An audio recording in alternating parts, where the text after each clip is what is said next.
What is up, guys? We're back. Yeah, we're in Papillion grabbing a fuel pump from RPM, as I just showed you. This place is by far the best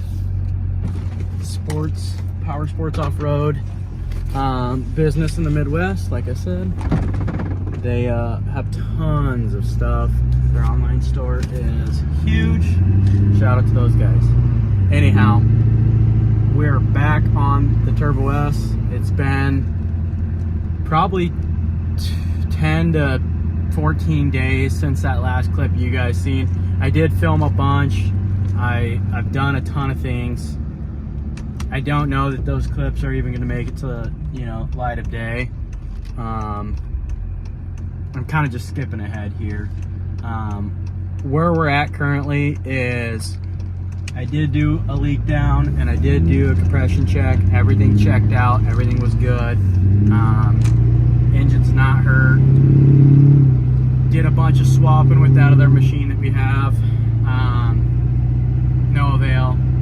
Ended up putting a fuel pressure tester on the fuel pump that was new and got a super low reading off the pump itself, non-regulated. So we've since put the old pump back in, got a little higher reading. Still not within spec, so that's why we went and grabbed that AM pump.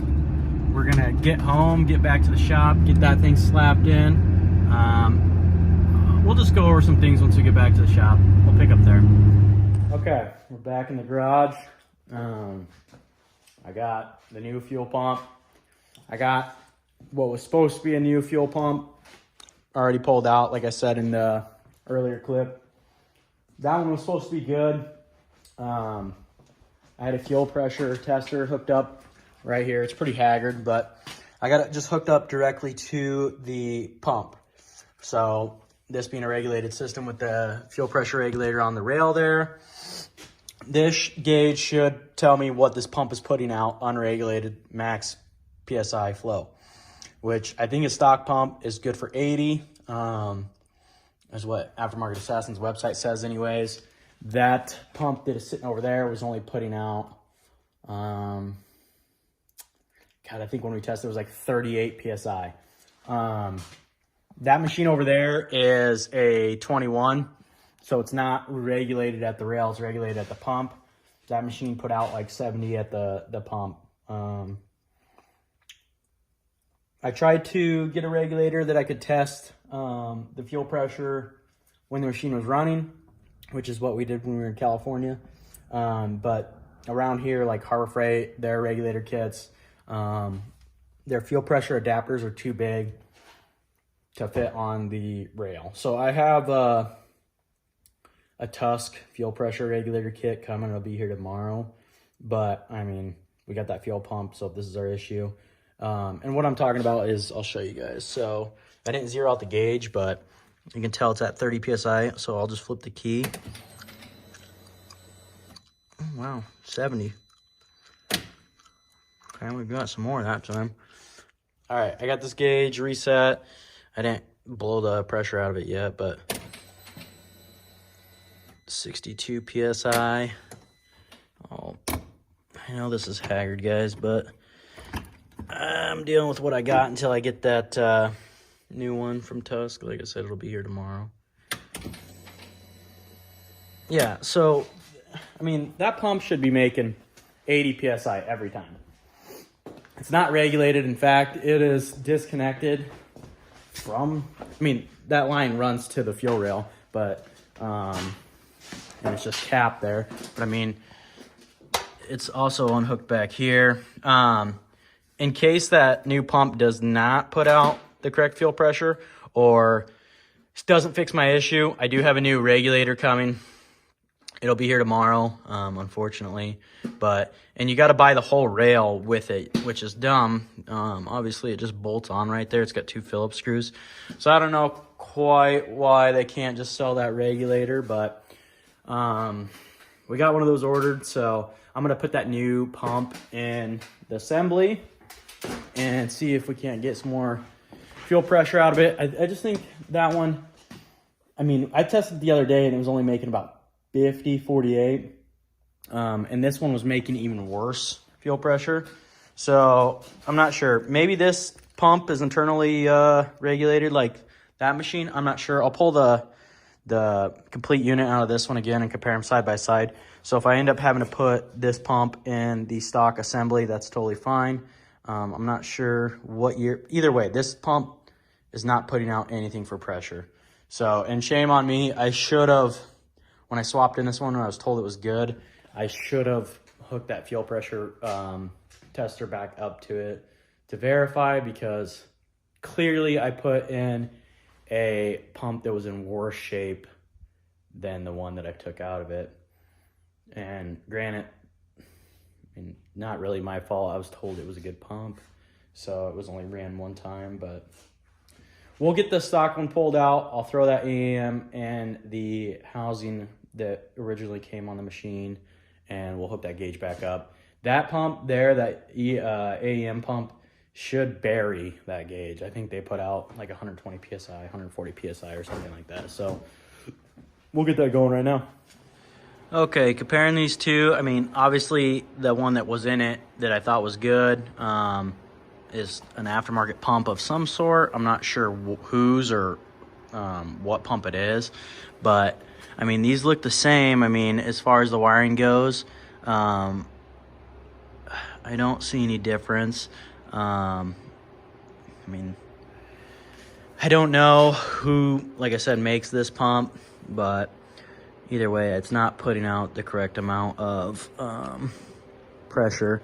This seal was good.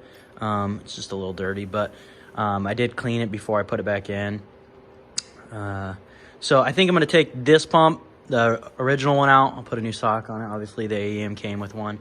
I'll put that pump in that assembly. We'll see what that does. All right, we got the AEM pump in this assembly. I did end up using the dreaded fuel line that comes with it. I'm going to pull it back apart and trim this fuel line. As you can see, the assembly, the line's a little too long. It's like cocking the whole hat. It's like laid back, if you can see that.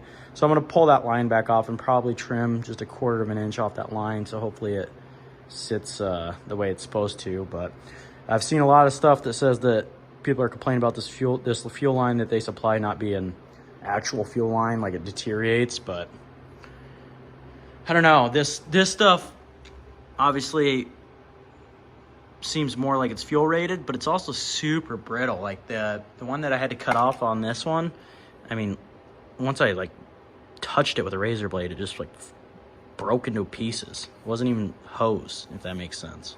So I'm gonna pull this off and trim that up, just so that hat sits, you know, like it's supposed to, like that, instead of like that. All right, we're all put together. Tell you what, that is not enjoyable. They barely make them hose clamps big enough to fit on there, the tolerance. I mean, it's not fun, but way better. And it's in. We'll get it slapped in the car. See what happens. So I was cleaning this hat up. I was wiping it down, and something super interesting. I don't know that return, if it'll focus, it looks like it's melted shut. I wonder if that hasn't come into play and maybe overworked that regulator, not being able to return the fuel. I've always smelt fuel a little bit, and every time I checked the hat, it was dry, but I would assume it was dribbling out somewhere if it wasn't going back into the tank. This thing's always burned a crazy amount of fuel. I'm willing to bet that's my issue.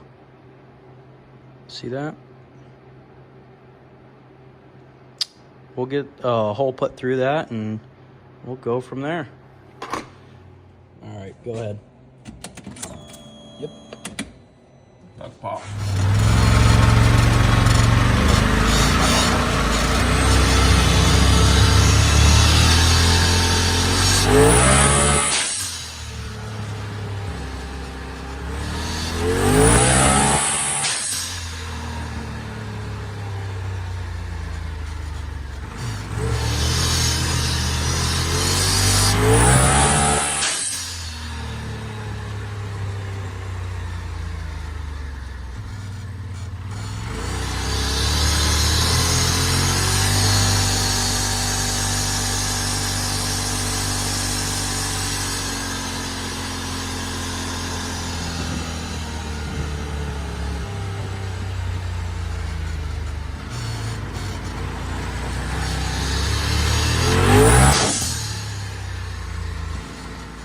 All right, so there you go. You guys seen it. I took a little clip of ripping it. It looks like the fuel pump fixed it. So I did get a clip of us fuel pressure testing it, and it maxed out that gauge. Just like I said, it should, with no regulator on it. I do have a regulator on the way. Maybe I'll return it, but I'm going to continue to beat on this thing for a few different times, see if I can get it to act up before I send that back, just because I already paid for it. It would be nice if, or I can just hang on to it for a spare, or I don't know, I'll probably return it. But I started putting this thing back together, so hopefully I don't have to tear into it anymore. But yeah, it seems like the issue's fixed. It sucks I chased that problem for as long as I did, based off the thought I put a good fuel pump in it. But I mean, you got to test, you know, these parts, guys. You can't just slap them in and expect them to be good. I mean, every now and then you do put in a part that's not good. So I got 2 spare bad fuel pumps now, which is something. Next video is going to be probably either working on this thing, or I'll finish buttoning this up together, putting it back together off camera, probably more than likely. But after that, there is a riding video coming up. We are going to hit a new park that's in Kansas City, so stay tuned for that. You guys are killing it. I think we're at 120 subs, so keep liking, keep watching, keep sharing, or whatever. Get it in the algorithm and boost these videos. It's super cool. I'm having fun doing it, so I'll keep filming stuff. The riding content, like I said, is going to pick up, so stay tuned for that. I'm looking forward to it. This thing's going to get an absolute beat down, so stay tuned.